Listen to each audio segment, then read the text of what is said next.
Hi, you're watching Reddit Shikstore, and if you're looking for a story that doesn't start with butterflies in your stomach and a happy ending, you've come to the right place. My name is Artyom.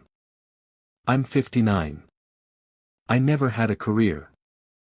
I had a business, a small chain of bakeries called Art Bread in our city. I grew up in my grandfather's bakery. Flour is in my blood. My wife, Victoria, came to me as an accountant 20 years ago.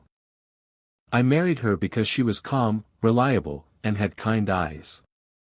And because she knew the value of every penny, which was a godsend for the business. Her lover became our supplier of flour and equipment, Sergey. A sharp-looking guy, drove a Cadillac, wore a gold chain on his wrist. He always held her hand a bit longer than necessary and was generous with discounts. I thought he was a good partner. Turned out, he was a partner in something else. I didn't catch on right away. Vika started putting on makeup more carefully for work. She stayed late more often to close the books. And then I saw her, while talking to him on the phone, absent-mindedly drawing little hearts on a notepad. At 50. Hearts. Checking was easy. I'm old school, a paper person. She was all about her phone. One day, she forgot it on the kitchen counter while going for a shower. I picked it up, unlocked it. There was no password. She always trusted me. The correspondence was on WhatsApp.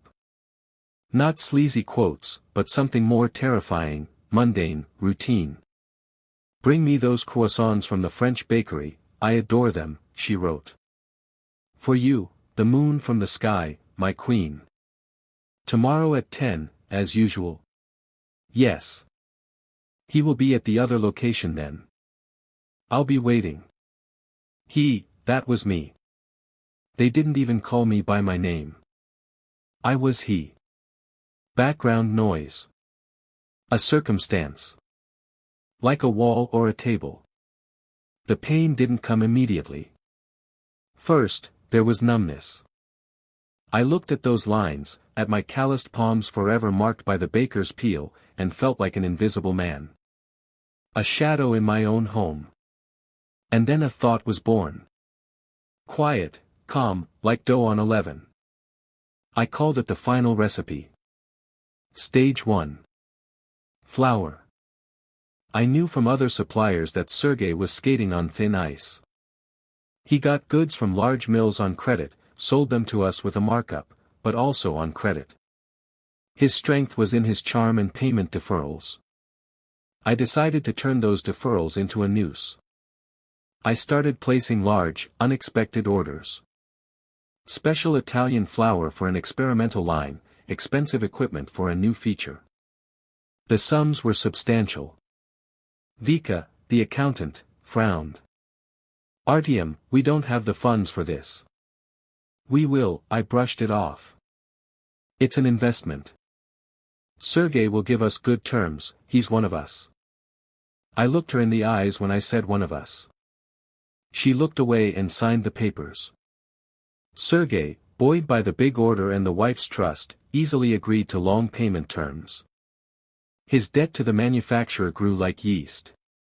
Stage 2. Levin. I went to the bank. Using the most profitable bakery, which I had registered solely in my name, as collateral, I took out a large loan. I told Vika it was for development, for opening a new location. I put the money in an account and didn't touch it. It was my trump card. Then I began a slow, almost unnoticeable diversification. Through a front, I found another supplier, stingy and unsociable, but who sold the same quality for 15% less. Gradually, in small batches, I started buying our core flour from him. Our volumes with Sergey dropped, but he didn't notice. He was delighted with the big premium orders I kept placing, maintaining his illusion of high turnover. Stage 3. Baking. I called a family council. Me, Vika, and our son, who had recently graduated and was starting in the business. I said I was tired, not as strong, and proposed transferring management to our son. But for his start, we needed to allocate assets. I signed over the 2 best bakeries to our son. Honestly, no tricks. I loved my son. And I wanted him to have something real, untainted. Vika was confused but agreed. She thought it was the beginning of my surrender. That I was getting old and fading into the background. She didn't see that I was simply picking the juiciest berries out of the pie, leaving the dough. Climax. The bitter almond pie. It all happened at the annual meeting with our key suppliers. Sergey was there, handing out his radiant smiles and firm handshakes left and right. He came up to me, put an arm around my shoulders. Artyom, old friend, when are the new orders coming? The equipment is already waiting in the warehouse. I gently freed myself from his arm. Today, Sergey. Everything will become clear today. When everyone sat down, I took the floor. Colleagues, friends. I have 2 announcements. First. Due to optimization, our company is switching to direct supplies from the mills. Work with intermediate distributors, I looked at Sergey, ceases as of today. All current contracts will be fulfilled, but no extensions will follow. Sergey's face became a mask of polite bewilderment. Artyom, are you joking? We have agreements. Big projects. Projects, I nodded. Here's the second announcement. All experimental orders from the last 6 months are cancelled. The equipment, the elite flour. We are refusing them. In accordance with the force majeure clause in the contract regarding a change in company strategy, all advance payments will, of course, be returned. I saw the blood drain from his face. He understood. Those orders, for which he had taken goods from the mills with huge deferrals, were his anchor. Now that anchor was dragging him down. He had to return our advance payments, my own loan money, but he had no money to pay the mills. It was a knockout punch.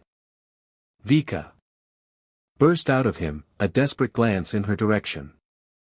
You knew about the plans. You signed. All eyes turned to my wife. She sat there, turned into a white statue. There was horror in her eyes. Not from Sergey's business crash. But from my calm, icy tone. From the fact that I knew. That I had been leading them by the nose all this time, having her sign the death warrant for his business with her own hand. I'm not aware of these decisions, she whispered. That's strange, I said quietly, looking only at her. I thought we discussed everything. As partners. Aftertaste. Sergey went bankrupt within 3 months. The Cadillac and the gold chain were auctioned off. He disappeared from the city. I filed for divorce. By law, Vika was entitled to half. But half of what? The main assets were with our son. The loan debt was on me, but it was easily covered by the money from selling the last bakery I kept for myself. I offered her a lump sum payment, the very advance we had returned to Sergey. The amount was modest. She took it without looking at me. Our son, after a long talk with me, wasn't angry with her, but didn't offer help either. In his eyes, I saw disappointment in her and pity for me. I didn't close the last bakery. I returned to it. I get up at 4 in the morning, knead the dough. The smell of fresh bread clears my head. They thought they were playing their own game on my field. They didn't understand the main thing. I am a baker. I know that if you add too much yeast and give false warmth, the proof will puff up ugly and collapse. I simply created ideal conditions for them, the false warmth of big orders and deferrals. And I patiently waited for their little, puffed-up world to burst, like over-fermented dough. I didn't take revenge on my wife. I simply stopped feeding her. And I stopped being that he, the background, the circumstance. I became the one who pulled out from under her feet the warm, nourishing soil I myself had created over 20 years. And on the damp earth, her new love, like everything false, quickly withered.